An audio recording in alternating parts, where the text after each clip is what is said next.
Janasena party ఆధ్వర్యంలో ఉమ్మడి కరీంనగర్ జిల్లా ముఖ్య కార్యకర్తల సమావేశాన్ని ఓ ప్రైవేట్ హోటల్లో నిర్వహించారు. ఈ సమావేశానికి జనసేన తెలంగాణ రాష్ట్ర ప్రచార కార్యదర్శి ఉమ్మడి కరీంనగర్ జిల్లా ఇన్ఛార్జి ఆర్కే సాగర్ ముఖ్య అతిథిగా హాజరయ్యారు. ఈ సందర్భంగా మాట్లాడుతూ రాబోయే మున్సిపాలిటీ ఎన్నికల్లో ఉమ్మడి కరీంనగర్ జిల్లా నుంచి జనసేన సైనికులు వార్డుల వారీగా పోటీ చేయనున్నారని తెలిపారు.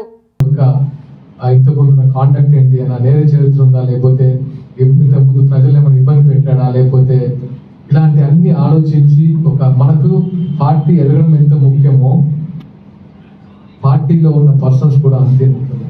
సో అలా దృష్టిలో పెట్టుకొని చాలా అంటే సొసైటీకి ఎంతవరకు చెడు కాకపోవచ్చాలో, మేలు కాకపోయిన వల్ల చెడు కావద్దు పర్సన్ మన పార్టీలో ఉండేవాళ్ళు, అలా జాగ్రత్తలు తీసుకొని పార్టీని ముందుకు తీసుకెళ్తున్నాము. అండ్ రానున్న మున్సిపల్ కార్పొరేషన్ ఎన్నికల్లో వివిధ పార్టీల నుంచి కన్విన్స్ అంటే ఎంత సంఘీభావం చేస్తున్నారంటే, లేదు మీరు పోటీ చేయండి, మీలాంటి వారు రావాలి. పవన్ కళ్యాణ్ గారు ఎంతో చేశారు.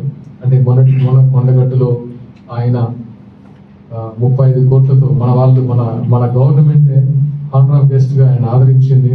ఆయన ఇక్కడ కొండగట్టులో 35 కోట్లతో ఆయన కొండగట్టుకి చాలా నిధులు సమకూర్చారు. అలాగే తెలంగాణ వ్యాప్తంగా ఎవరికి ఏ ప్రాబ్లం వచ్చినా, లేకపోతే వరదలు వచ్చినా, లేకపోతే ఎలాంటి ఉపద్రవాలు వచ్చినా ఆయన ముందుండి ఆయన డొనేట్ చేస్తుంటారు. సో ఆయన గురించి ప్రత్యేకంగా చెప్పనవసరం లేదు.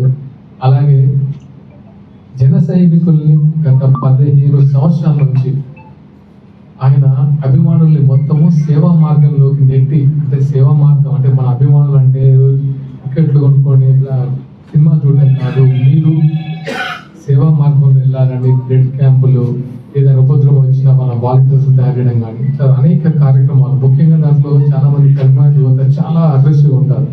ఇప్పటికీ కరీంనగర్ గురించి ఎప్పుడు వెళ్ళినా నాతో పర్సనల్గా మాట్లాడుతుంటారు. ఇవాళ చాలా అగ్రెసివ్ సార్, చాలా బాగా వర్క్ చేస్తారు, చాలా హానెస్ట్. మీ దగ్గర నుంచి నేను ఉద్యమ స్ఫూర్తి తీసుకున్నాను. గద్దరన్న లాంటి వాళ్ళతో నేను అంటే నాకు వాళ్ళ యుద్ధం నచ్చింది, వాళ్ళ తెగో మన ప్రశ్నించడం నచ్చిందని.